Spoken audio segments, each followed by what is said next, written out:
کے سلسلے میں وہ بھی تشریف لائے تھے. ڈاکٹر شیخ یوسف القرضاوی کا نام موجود ہے.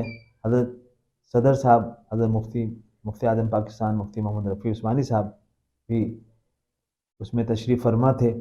ڈاکٹر عبد الملک بن بکر عبداللہ القاضی جو حدیث کے اندر کئی مصنفات کے مصنف ہیں وہ بھی تشریف لائے تھے. ڈاکٹر محمود طحان حال ہی میں جن کا انتقال ہو گیا رحمہ اللہ تعالی، ان کا نام بھی موجود ہے. ڈاکٹر عبدالستار ابو غدہ جو ہیں یہ بھی تشریف لائے تھے.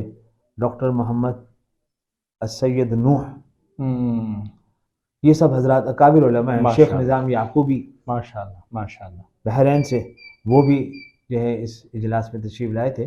تو جو ہے ایک چوٹی کے منتخب علماء کرام جو ہے وہ تقریباً گویا کہ دنیا کی چھوٹی کی ممالک کی علماء کی نمائندگی تھی. جی ماشاءاللہ ماشاءاللہ.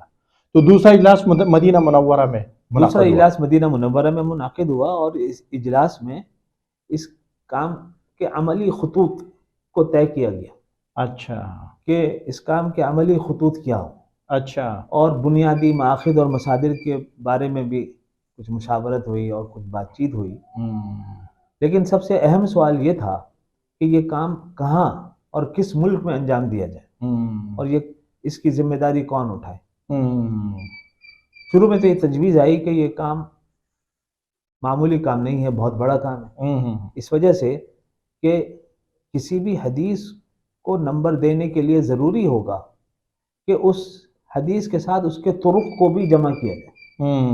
احادیث کے سینکڑوں بسا اوقات ہزاروں طرق ہوتے ہیں. اب ہم جب کسی حدیث کو ایک عالمی نمبر الاٹ کرنا چاہتے ہیں تو ضروری ہوگا کہ اس حدیث کے ساتھ اس کے جتنے بھی طرق پھیلے ہوئے ہیں ان سارے طرق کو واپس اکٹھا کیا جائے اور ایک جگہ جمع کیا جائے اور اس پورے مجموعے کو ایک نمبر الاٹ کیا.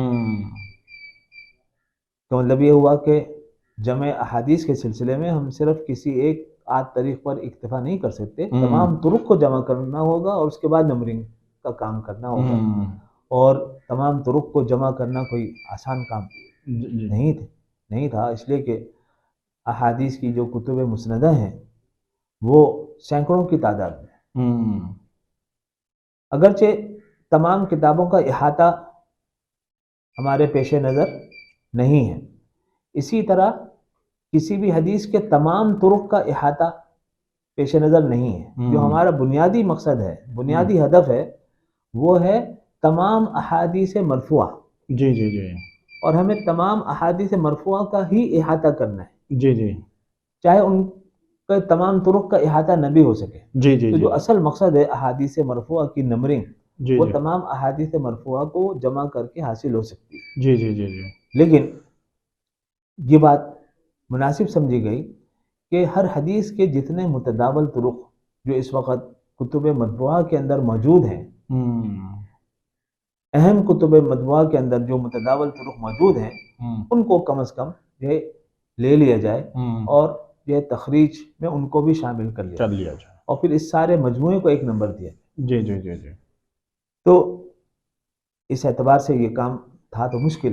جی جی. تو بہت سے حضرات کی رائے یہ ہوئی کہ یہ ایک بڑا کام ہے اور مشکل کام ہے، یہ کام کئی ممالک پر تقسیم کر دیا جائے. جی. کچھ کام سعودی عرب میں ہو، کچھ مصر میں ہو، کچھ پاکستان میں ہو. جی جی. اس طرح کا تقسیمہ کار ہو جائے.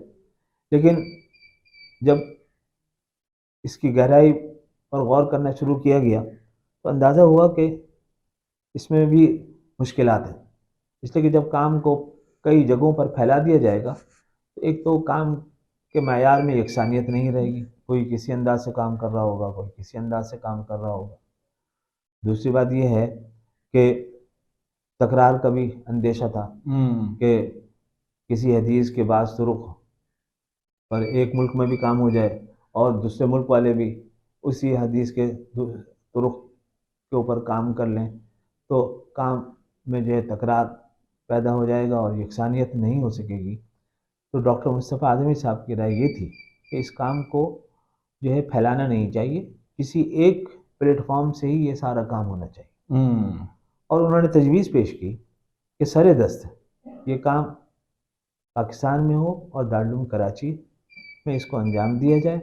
حضرت شیخ الاسلام اپنے سرپرستی میں، اپنے اشراف میں جو اس سارے کام کے محرک بھی تھے، جی جی انہی کی زیر نگرانی یہ کام دارالعلوم کراچی میں یہ شروع کر دیا جائے اور محدود وسائل کے ساتھ شروع کر دیا جائے. دارالعلوم کے پاس ماشاءاللہ فضلاء کی ایک ٹیم موجود رہتی ہے اور جو ہے افرادی قوت الحمدللہ یہاں اچھی ہے. انشاءاللہ جو ہے یہاں پر اتنی زیادہ مشکلات پیش نہیں آئیں گی انشاءاللہ. بس پھر انشاءاللہ اگلا سوال طے حضرت ہوا آپ تھا. سے یہ پوچھیں گے کہ آغاز کیسے ہوا، وہاں سے طے ہوا، اگلے انٹرویو میں آپ سے مخاطب ہوں گے، یہ بات ہوگی انشاءاللہ کہ پھر کیسے، کب ابتدائی اجلاس ہوا، کیسے آغاز ہوا، اس پر آپ سے انشاءاللہ اگلی نشست میں گفتگو کریں گے. جزاکم اللہ.